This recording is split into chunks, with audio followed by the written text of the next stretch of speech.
yesterday, kids. The strategies good for English language learners are good for all students, and vice versa.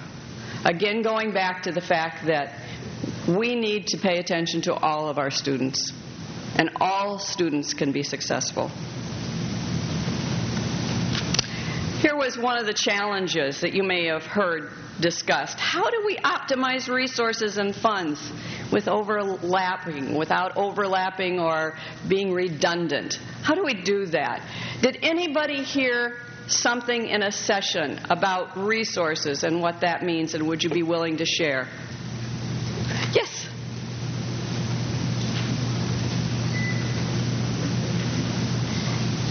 Good morning. I'm Ruth Ann Hodges from Michigan.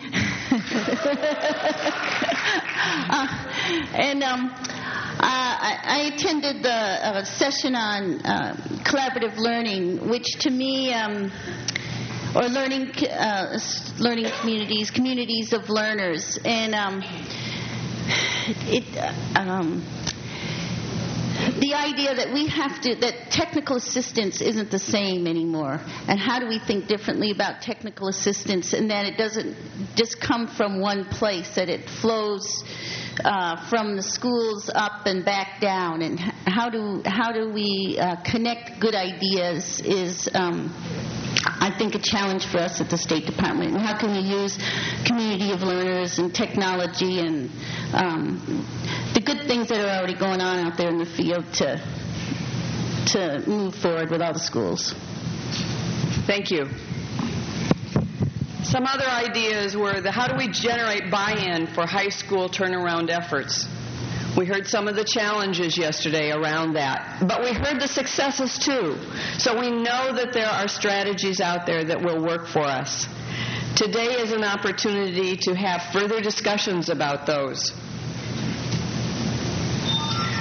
Remember, you have a note-taking tool in your folder, and so jot down ideas, and hopefully that will give you something when you get back to turn back to and think about and make some connections. I have seen people passing out a lot of cards.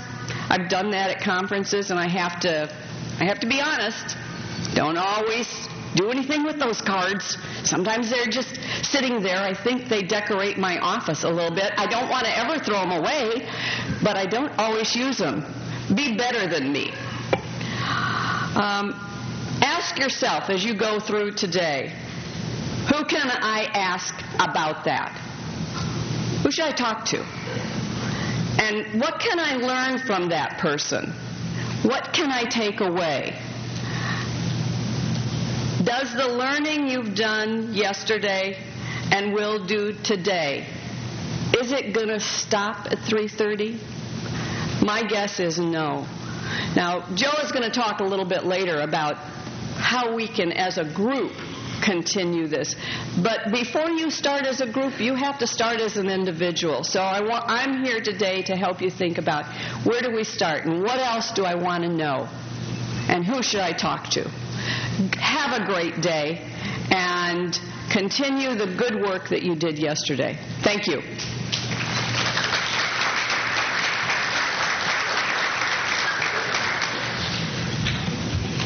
Thanks. So now it's time for us to move into the first plenary session. Sabrina Laine, Director of the TQ Center, really glad to see you here and welcome you. And Sabrina was at a book signing yesterday, so we're glad for her book, not just any book. Anyway, we want to thank you, and she's going to introduce our keynote speaker for the morning. So, Sabrina.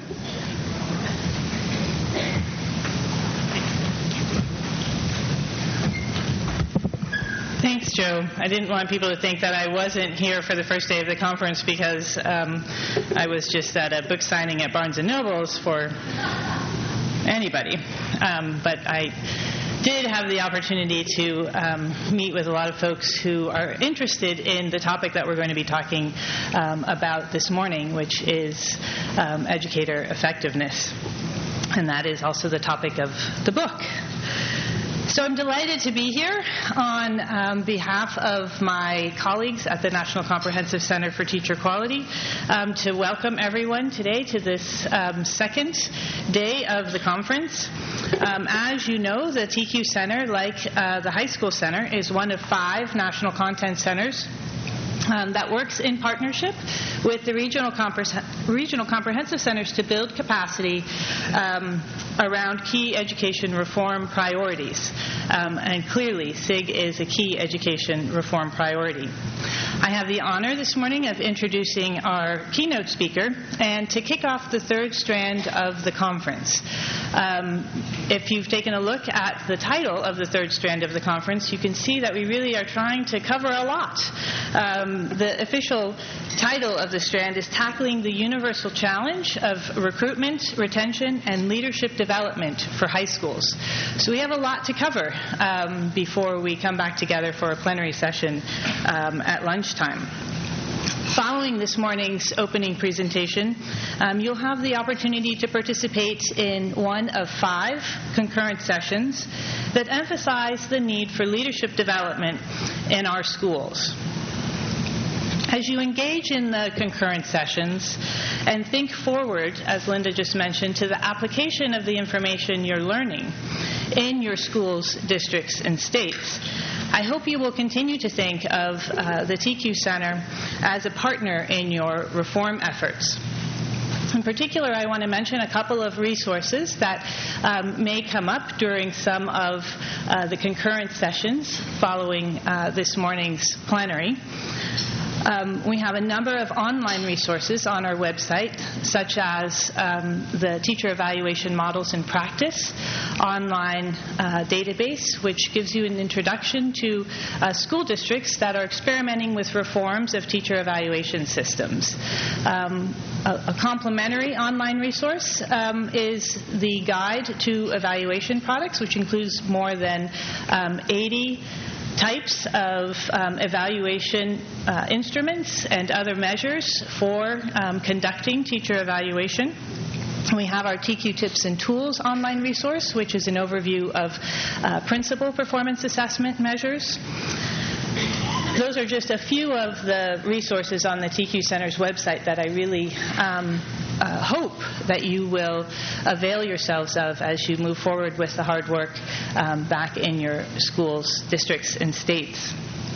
I also want to mention that there are a number of upcoming events and technical assistance activities where the TQ Center is partnering with other regional comprehensive centers and state education agencies to do the hard work of building the capacity to inform the reform efforts that you are engaged in at the local level.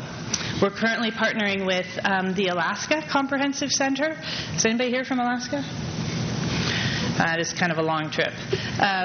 So we're going to them, in this case, the Alaska Comprehensive Center and the Alaska Department of Education, along with about 10 districts, rural districts in the state of Alaska, and their SIG schools, helping them design a teacher evaluation model, which we're dubbing at this point a frontier model for teacher evaluation. And we'll be talking more about that at the National SIG Conference in Denver next week, where we'll really be pulling together folks from rural communities in particular. In collaboration with the Department of Education, we have just agreed to launch a couple of webcasts on designing teacher and leader evaluation systems in SIG schools. So look for announcements on the dates of those webinars. There will likely be one the end of June, and then again one in August.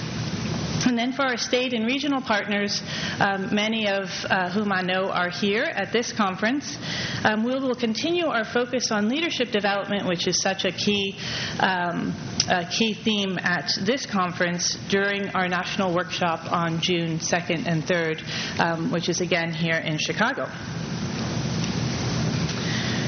So that's it for the infomercial about the TQ Center. But I do think it's important to mention these resources because a lot of time and energy, thought, and capacity, existing capacity, has gone into that information, and we really do want it to be useful to you.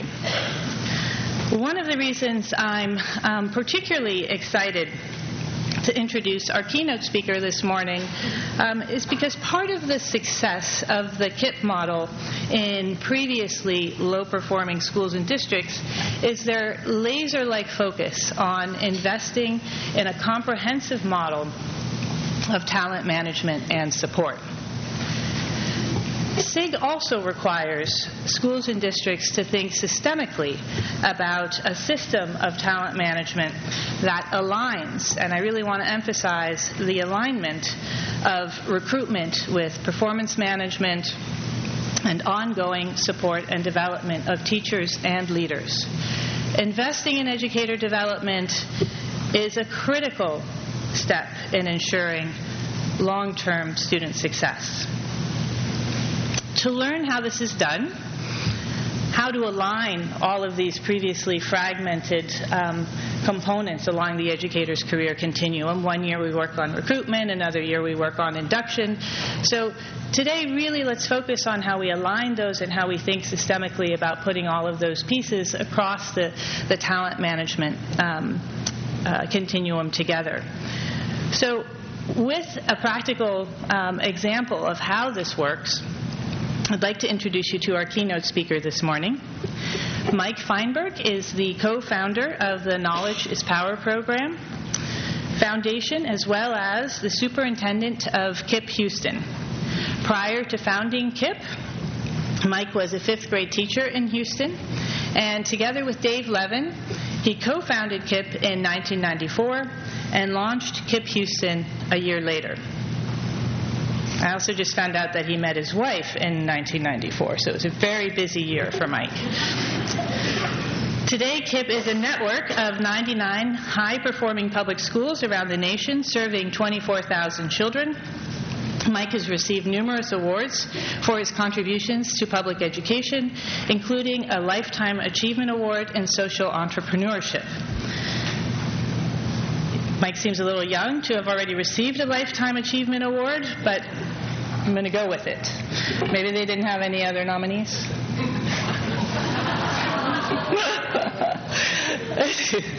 No, Mike has an incredibly impressive list of awards that you can see in his bio, which is included in your program. And I think after you listen to his presentation this morning, which is going to be both informative and inspirational, you will see that he not only deserves a Lifetime Achievement Award, he deserves a lifetime of good fortune.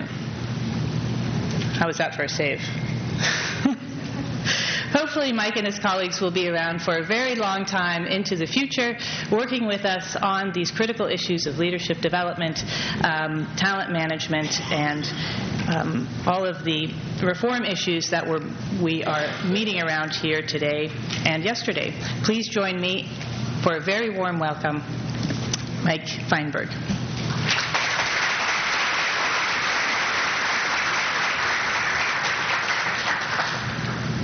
All right. Good morning. Thank you, Sabrina. I didn't know I was coming to a roast. So it's good. But before I get going, I do want to put one disclaimer about there. If you haven't learned about KIPP yet, you need to know it does create severe hair loss. Just want to put that out the window. I had a ponytail when I started. And I also want to say this as a disclaimer. I absolutely do not have all the answers. I can definitely offer what we've done. We've done a lot of things in the last 17 years that worked well. We've done a lot of things that really screwed up, and we've learned from all of those too. One thing I do know, though, is there's something we need that's more important than, back in our states and our districts, I know there's funding issues. I know there's facility issues. I know there's technology issues. I know there's teacher training issues. There's teacher recruiting issues. There's leadership development issues. There's school board politics issues. There's, on and on and on. There's 101 things, right? Those, at the end of the day, are fixable. Every single one of them. Some are harder than others. Some require more courage, more work, more political will. Those are all fixable. But none of them are fixable if we don't start by believing. Right? And I'm not talking, this is not, when I say we, it's not the room, this is we, this country. We don't believe. Right? We don't yet believe that any child from any zip code can succeed in school and can succeed in life as well as any other child. Right? And I hope, I'm not lecturing. I wake up every day and push myself and make sure I still believe. I'm hoping you guys do as well. And the reason I know we don't yet believe, and I say yet because we will eventually, as a society, think about wherever you're from, picture 2 high schools in your head. Right? Picture the most elite college prep high school in your community, be it public, private, whatever. Right? And picture the most struggling high school in your community. Start with the most elite college prep one. A kid there graduates, goes to college. Yeah, they all do. A kid there drops out. What happened? We're all talking in the carpool line. Right? Now go to the school that's struggling. A kid there drops out. Yeah, half of them do. A kid there graduates, goes to college, graduates from college, successful in this world. The brutal fact is, my friends, we make a TV movie of the week about that kid. Right? So that just shows that at a societal level, we don't yet believe what is possible across the board, and we don't yet believe that demographics do not define destiny. And that's what we have to push on us to tackle, and that's just the backdrop for as I get into my talk today. So when I start talking about KIPP, I always like talking about the Masai. They're a tribe in Africa. They have a really interesting ritual when the warriors are traveling between their villages, the way they greet one another, the way they say hello, good morning. The first warrior will always turn to the second warrior and ask, and how are the children? And the second warrior will respond, all the children are well. I love that, because the right focus, right expectations from the Masai. Right? It's to focus on the well-being of the children and the expectation of the well-being of all the children. And it's something that they had built into their very fabric of society, what they do 50 times a day. Hello, good morning, good afternoon, how you doing? And how are the children? All the children are well. If we ask that country here in this room right now, if you go back to your schools and you ask this question, how are children? The answer probably is, hey, some are doing just fine. Right? But the brutal fact is not nearly enough. Right? And that's what I heard up here, you guys were talking yesterday about confronting the brutal facts. We call it the Stockdale paradox from the book Good to Great by Jim Collins. Right? Confront the brutal facts and keep faith at the same time. And so that's what Dave and I discovered in 1992 when we were Teach for America teachers teaching in Houston, Texas, to a room full of educators. I can make a confessional to all of you. When I started, I didn't know what I was doing when I started teaching. Like all rookie teachers, I was horrible. My mentor teacher taught me the critical first 3 months, first 3 weeks, first 3 days, first 3 hours, first 3 minutes. Right? And I screwed up in my first 3 seconds. My first 3 seconds in 1992 were, hi, I'm Mr. Feinberg. And that's with a room of 5th graders, by the way. Hi, I'm Mr. Feinberg. Call me Mr. F, and here, have a blow pop. My therapist tells me if I keep telling the story, eventually the nightmares will go away. So, I did regain control of that classroom around Thanksgiving time. And with mentor teachers like Harry Ball and others, they took us on, we learned how to teach, we learned how to reach. We weren't great, but we were competent teachers. In the end of that first year, we thought we were doing a decent job with our kids. They love coming to the classroom, they love learning, they love talking about what career they want to have, what college they want to go to. We naively thought, we've done it. On the K-12 assembly line, we gave them a great 5th grade year, off they go on to bigger and better in middle school. And that naive bubble burst about the second week into our second year of teaching, when our former kids would call us up. And those phone calls would go like this, hey, Mr. Feinberg, can you give me some homework? What? How come I need to give you homework? You're at the middle school now. Well, we don't get any homework. How come we don't get any homework? Well, they won't let us take the books home. How come we won't take the books home? They say we'll ruin the books. And that went on for about a few months, to about by Christmas time, my well-behaved, intelligent, enthusiastic former students were now skipping just as many classes, smoking just as much dope, joining just as many gangs, becoming just as many parents, as all the other kids in that middle school and high school feeder pattern, which in that feeder pattern wasn't anything new. And the same thing was happening to Dave where he was teaching. But for Dave and myself, the problem I had lots of faces, lots of names, which made it unacceptable.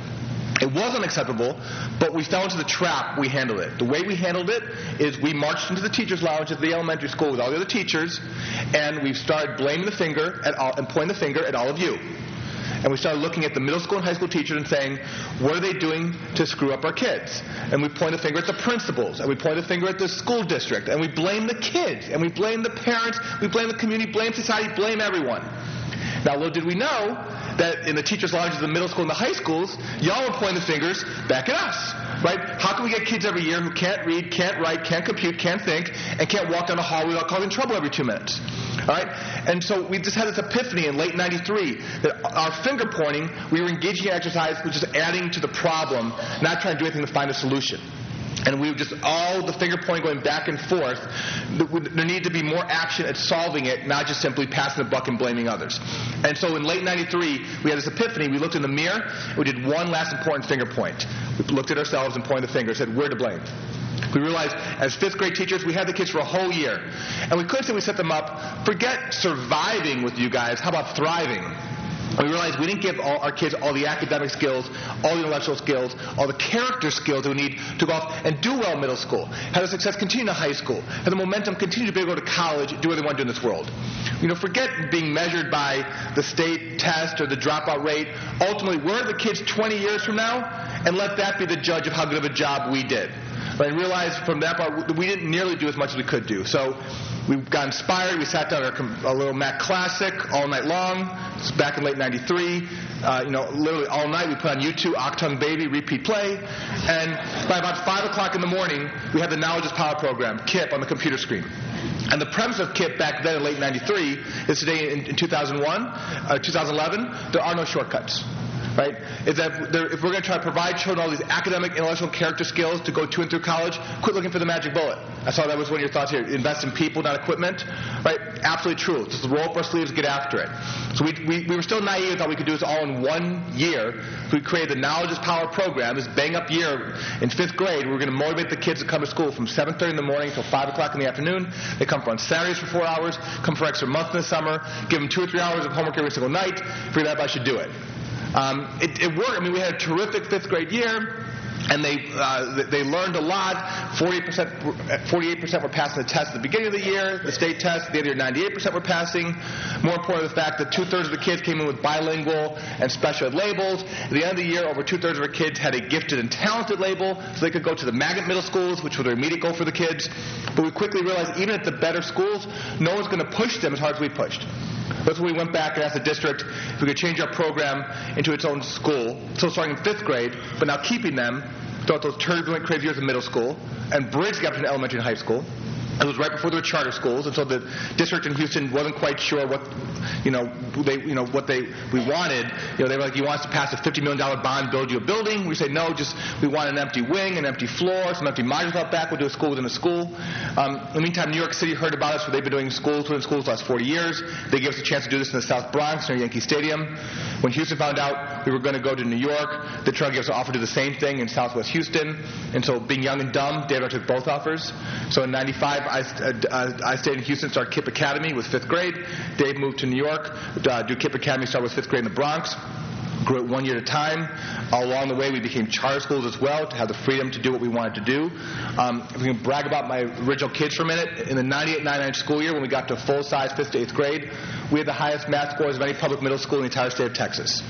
And that's where the population was 99% minority, 90% free breakfast, free lunch. So we were making a lot of people around the state scratch their head and rethink potential, which is what we wanted to achieve. And what Dave and his teachers in New York did, I think, is even more phenomenal. So people started coming, visiting, learning what we did, checking it out. 60 Minutes did a piece on our kids in the fall of 99.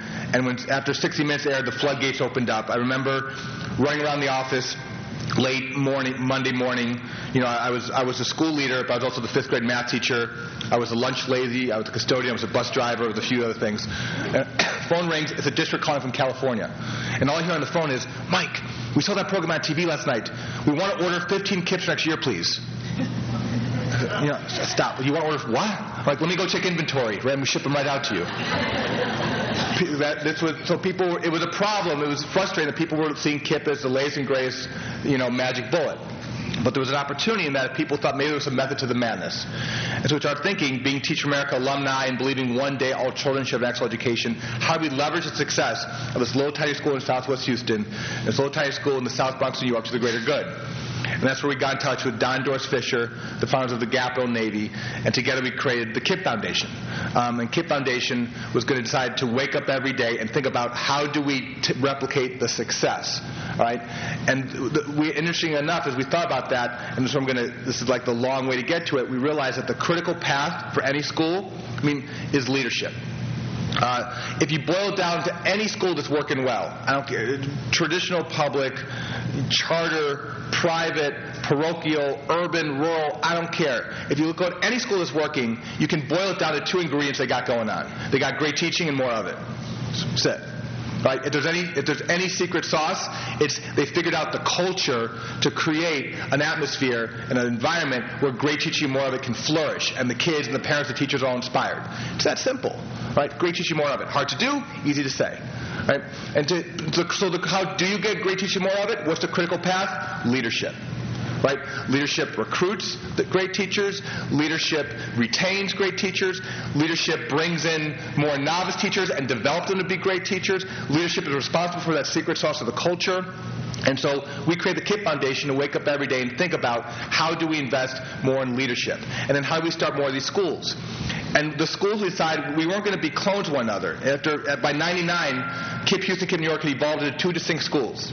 You could tell they were still in the same family, but they weren't twins. They were cousins.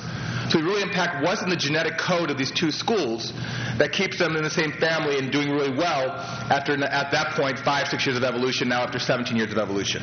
And this is our 5 pillars. So as we select and train our school leaders, and I'll talk a minute about how we do that, but they're all trying to start schools that have these 5 basic ingredients, all that support great teaching, more of it. First pillar, more time. Absolutely critical. Take your typical school day, probably 8 o'clock to 3 o'clock or something like that, right? That's 7 hours, but take out the passing periods, take out lunch, take out the fluffy ancillary periods. We have a great ancillary period in too many of our schools, down to 4, maybe 5 hours of instruction a day. And that's for 180 days a year, and that's shrinking with state budget crises and waiver days, things like that, down to 170, 175 days. 4 to 5 hours a day, less than half the year. Maybe say that one more time. 4 to 5 hours a day, plus in half the year. With that amount of time on the clock, none of us, we're not asking teachers and principals to be great. We're asking them to be miracle workers. There's just not enough time to get everything done we need to get done. We have to increase the amount of time. Now, more time by itself will not produce success.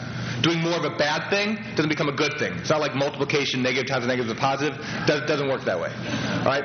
But it's a critical ingredient just to simply set us up for success and get us on the playing field, try to do some more things. At KIPP, we have over 2 hours of language arts a day, and we have over 2 hours of math a day, because we know those are so important. But we don't have to make tough either-or decisions. Those are and decisions. We do that, and we still have time for science and history and fine arts and athletics and things like that, and all the co-curriculars, and make a joyful environment as well. When you have more time, you have more time to get everything done. And our teachers, by the way, on average have about 2 hours of planning a day, not the 45-minute typical period. So that's why more time is critical. Second pillar for us is choice and commitment. The fact that within public education, we break the government monopoly. Right? We let parents, students, and teachers choose to be at the public school they want to go to and choose to make those commitments to one another. Right now, it takes a lot of hubris for us to think that there's public education and then there's the way we deliver public education. And the fact that we deliver public education by creating boundaries called school districts. And we elect school board members. And those board members hire a superintendent. And the superintendent hires principals. And the principals run schools, and we draw zones around these schools. Right? And think that if you live in that zone, that's the school you go to. That's not public education. That's how we deliver public education. And it would be a lot of hubris for us to think that's the only way you can possibly do public education. Charter schools are another way to deliver public education. And there's probably a lot of other ways we haven't even invented yet. But the importance of delivering public education from more than one place is it breaks the government monopoly. Because right now, depending if you live in a zone, you are told I go to this primary or elementary, this junior high or middle school, this high school. You don't have a choice. Now, some of us have choices. Middle and upper income families, we can put our kids in private school if we don't like the local school. We can move to other neighborhoods with higher property taxes. But for low-income kids, low-income families, usually they're trapped into one choice. That's a monopoly. And monopolies produce low quality at high cost. How do you break that monopoly? By providing other choices in the neighborhood. And magnet schools are not what I mean. If McDonald's was the only restaurant in town, just because they put chicken on the menu doesn't mean it's not a monopoly. Right? Other people have to deliver the service to break that concept. And the most important thing that having different delivery providers do, it changes the mindset. Everyone in this room, we all feel very accountable, all of us. No Child Left Behind, AYP, state accountability. We've heard it. We get it. Right? We know that. Right? And we should be accountable to the state and federal government. They're our largest funders. Right? But I'd argue that should be our secondary focus of accountability. The primary focus of our accountability should be kids and parents. All right? How do we make them the focus? By empowering them to choose to come to us. If they can walk down the block this way and go to one school, they can walk down the block this way and go to another school, that's a game changer. Now in the principal's conference room, in the district board rooms, we're having conversations saying, what are we going to do to convince the kids to come to us? And not only that, but what are we going to do to make sure that day is so full of learning and so fun, the kids will keep coming back for more. Right? So that's what Choice and Commitment can do to just make sure that we have an environment where we are focusing on the most important thing of all, the kids and parents. Power to Lead is our third pillar. The fact that we believe we have a great school leader in place. And by the way, I intentionally say school leader, not principal, because principals too often do not have the power to lead. Right? That there's a great school leader in place, and they have the shackles off. They make the decisions over staff and budget. You can tell who's a principal, who's a school leader by the shoulder shrug. I call it, you go up to any principal and say, no child left behind, AYP, got to get great results. You know, if you get the response of, you got to be kidding me, right, that's a principal. Because what the response looks like this. You want me to get those great results? You got to be kidding me. I got a handful of teachers who are horrible I can't get rid of. Right? And they're demoralizing the majority of the teachers that are working really hard in my building, but they can't stand teaching next to this person who doesn't really care, show up for a paycheck. I got some new teachers I want to hire, but I can't get them through HR. And God forbid I want to move the art money bucket to the technology money bucket, my budget. I got to fill out forms in triplicate, give it my firstborn, and wait 6 months. Right? And you expect me to get great results? So the way you get rid of the shoulder shrug is say, okay, principal, you are now a school leader. You have the power to lead. You decide. You make decisions over staff. You make decisions over budget. And now we're going to hold you accountable for the results. More freedom for more accountability. That's how you break that cycle. And embedded in that is also the notion that what you talked about up here earlier is that people make the difference. Easy concept. But we lose track of that. Let me do a little survey with you in the room to demonstrate how we lose track that people make the difference. Imagine there's two teachers up here. You're deciding which one you want to put your own child or grandchild into one of these two classrooms up here. Classroom to my left doesn't have a bad teacher, has a mediocre teacher. There's every resource to the hilt is in this room. There's computers and science equipment and math manipulatives and reading books, everything packed in this room over here. Classroom to my right, bare room. Not even desks. But there's a master teacher. Where do you put your own child or grandchild? Come on, the interactive part of my talk. Well, tell me, master teacher. Instinctively, we want that for our kids, right? But society, again, going back to society, we get groupthink, right? We forget that people make the difference. We forget there are no shortcuts. We start thinking, what little gizmo can we invent and sell for $19.95 and, pack in this room over here is going to magically transform it from bad to okay to good. I think we live in the microwave generation, right? We want things quick and now. And that makes sense when we're cooking popcorn. It doesn't make sense when we're teaching children how to read or think. Right? So we do have to go back to the basics and invest in the most important resource of all, which is the human resource. Now I'm going to talk about that after two more pillars. Our fourth pillar, high expectations, which are clearly defined and observable. And for us, that's college prep. Now, the disclaimer, if we get into the debate right now, but Mike, college is for every child, I will agree with that. College is not for every child. But what I will push on is that the skills to go to college are for every child. Right? And when they're 5, 10, 15 years old, it's not for us to decide. We should prepare them with those skills so they have the freedom to do in this world what they want to do. I don't even think college is the end of what we're preparing them for. I think ultimately we're preparing our kids for freedom. For them to do in this world what they want to do. And when you talk to them and when you survey them in first grade and say, what do you want to be when you grow up? Most of what you hear, doctor, policeman, astronaut, firefighter, businessman, lawyer, engineer, dancer, whatever you hear, most of what they say requires college. Right? So, therefore, it's our job to set them up for success to do that. And for us, it's not just a high school thing. It's not just a middle school thing. It's not just an elementary school thing. It's not, it's not even just we start with PreK. It's not even a PreK thing. It's a prenatal thing. But we'll get to that eventually. All right? But the way that looks like, even at PreK level, is my PreK 3-year-olds. They know they're the class of 2025. All right? They're still learning how to count to 2025, but they know they're the class of 2025. More importantly, the teachers know they're the class of 2025. So when the teachers in pre-K3 are lesson planning, and they're looking at the state curriculum in Texas, which says in pre-K you're supposed to learn half the letters. Now we're always wondered, what half of the letters are you supposed to be learning? We'll talk about that later. They're lesson planning saying, I'm going to teach you all the letters. So by the kindergarten, I need to make sure my kids are able to read.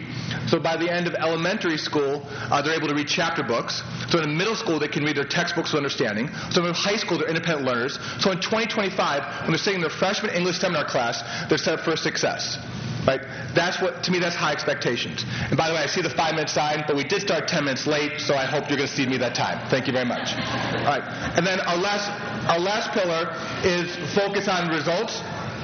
If I'm tracking from 8th grade now, 9% of my kids who are qualified for free and reduced lunch, tracking from 8th grade, making it more transparent. 9% of those kids are also going to college. So that's the results we have to date. But what are we doing daily, weekly, monthly, annually to measure the progress and make sure that's where we're ultimately tracking for all those kids? You put those 5 pillars in place, kids are going to knock it out of the park. And to do that, we have a leadership competency model, and we have a teacher competency model that I just want to talk to you about, and then you can talk about this in your breakout sessions, anything like that. The teacher competency model, there's basically 4 elements that we think a great teacher possesses that we need to look for in recruitment and selection, and then we need to continually develop in our teachers. First, we need teachers that are knowledgeable and passionate about their subject matter, and that's defined up here with knowledge, and that's the knowledge piece up there. All right. Second, we want teachers who can take that knowledge and passion from their brain heart and transfer it to the brain heart of a 5, 10, or 15-year-old. For some people, it's a gift. For most of us mortals, that's a skill which has to be acquired over time. And that's classroom culture and the teaching cycle. Learning how to manage a classroom, as well as learning, again, how to deliver a quality lesson. All right? And then next, we need teachers then who are willing to do whatever it takes, who truly love teaching, love their kids, and that's loving self and others. And fourth, which we realize is the last piece, if you're really going to have a well-defined faculty of any school, you need people to have shared beliefs and values. Right? And so beliefs and character matter. It matters it matters for the kids, but it means it's got to start with the adults. There is a motivational quote that all KIPP teachers think about every single day. It's by James Baldwin. It goes, children have never been good at listening to their elders, but they never fail to imitate them. There's no way we can expect the kids to do everything we expect if we, the adults, are not willing to do those same things ourselves. How can we expect the kids to get their homework done if we don't do our lesson plans on time? How can we expect the kids to behave well in the cafeteria if we snicker at one another and don't have deal with conflict with one another in the teacher's lounge? Right? What are we doing to not just talk it but live it? At the leadership level, there's 4 main competencies we want our school leaders to have.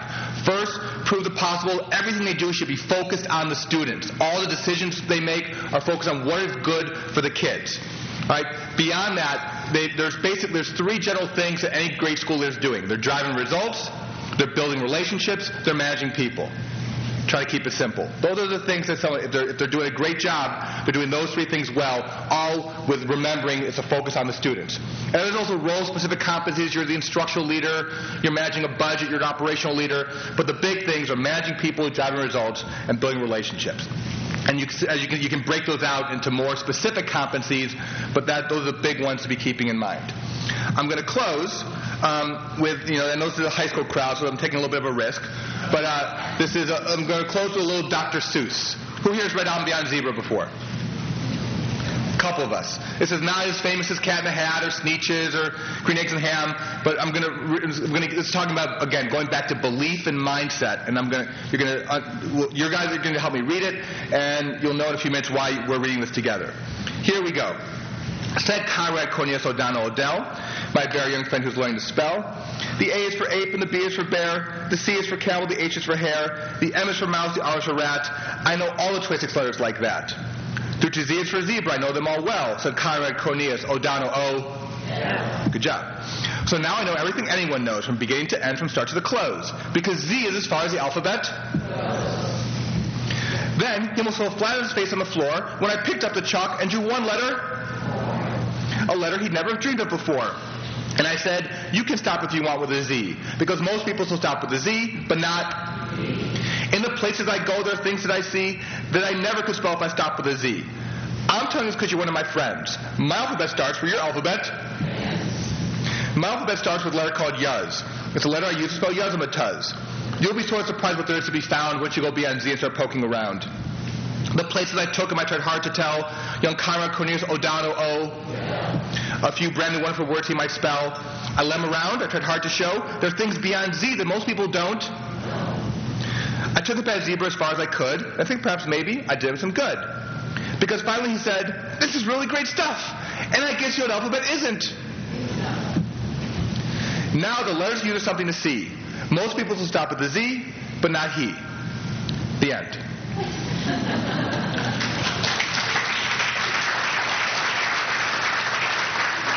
So we need to be pushing it. We need to A to Z are the basics, and we shouldn't lose track of that. But we cannot live there, my friends. We have to go beyond Z. We have to believe. That's how it looks in the Seuss world. But let's bring it back to reality. This is my favorite picture. I have this up hanging in my office. Norman Atkins, a teacher U in New York, gave it to me about 5 years ago. This is the 1924 Tour de France. And if you're having trouble seeing what's going on in the picture of the 1924 Tour de France, in that front row, one of the cyclists is lighting a cigarette of another cyclist. Guess I don't need to let that sink in. 89 years ago, not only did we think that smoking was okay for you, we thought smoking helped athletic performance. I asked people at the Texas Medical Center about this. They said, yes, that's the case. Because back then we thought smoking thinned out the blood, so the blood would travel around the body faster, delivering oxygen to the muscles at a quicker pace. All right, so therefore, 89 years ago when you were training for the most difficult athletic contest known to mankind, part of that training regimen was bringing along a few extra packs of Camels. Talk about a complete 180-degree mind shift in thinking and belief in what we thought about smoking back then and what we think about smoking today. Yeah, we have kids smoking today, but it's not because they're training for marathons, because they think they're cool. Right? And I tell them all the time, you're not cool. But that's another story for another time. Right? Someone back then, someone had to be the first guy to say, to go beyond Z and say, guys, I'm not so sure this is a hot idea. Right? Someone had to be the first, and someone had to be the second. Someone said, you know what? You're not crazy. Yeah, I think you're right. I get off my bike, I'm coughing a lot. You know, let's go run some tests or something. Someone had to be the first, someone had to be the second to go beyond Z. My point is, let's think about what happened then. How is a complete mind shift? A quick sobering thought. What if we could snap a picture of how we were delivering public education in your communities? And we put that picture on the screen 80, 90 years from now. I bet people would be laughing at that picture the way we're laughing at this. But here's our chance to recognize that. Here's our chance to embrace it, believe, go beyond Z. And if we do, we someday, like the Messiah, will also be able to say, all our children are well. Thank you for having me here today. I appreciate it.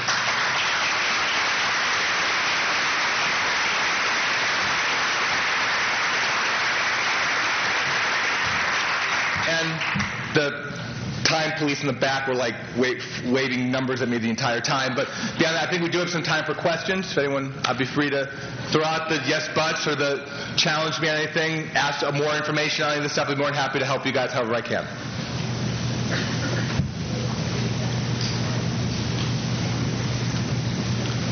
Or we're all beyond Z and we're done. Well, through Sabrina, she's got my... Oh, good. Just know that if anyone's got questions they don't want to talk right now, Sabrina's got my contact information. Be more than happy to email or talk to anyone about anything I can do to help. Yes? I would just be interested you're speaking to a room full of people trying to turn schools around from where they are. Yep. And thinking of your experience of starting new schools and the differences between those two structural approaches and what sort of advice you'd give as they're trying to change what they have rather than create something new. Yep. I think in general, a general point, I think having a set pillar, I'd argue that the 5 pillars are true for a turnaround school or a new school or a school that's doing okay, that needs to go from good to great, any category. I think these 5 pillars apply. I think you make it more general, great teaching more of it applies. I think the competencies of both at the teacher level and the leader level are the same too.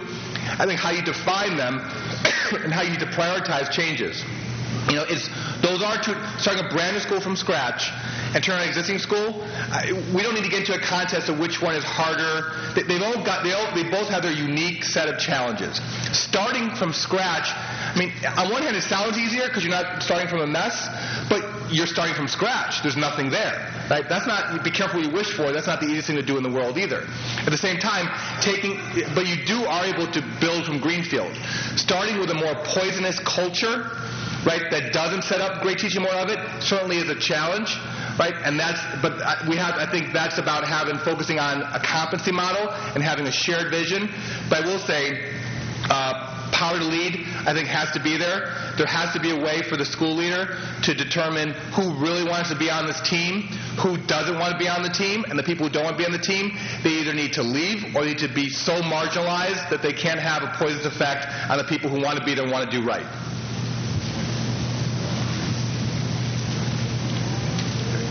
Thanks. Thanks, Mike. Those points all really resonate well with some of the messages we got yesterday about the importance of leadership and the importance of isolating the naysayers. And I do want to officially give the title of fastest presenter that belonged to Alexa Posney yesterday. We're now going to transfer it over to Mike because certainly, again, that was another hour presentation in about 20 minutes or 25 minutes. So thanks, Mike. We appreciate it. So we're ready now to go into the breakout sessions. You should have already signed up for them.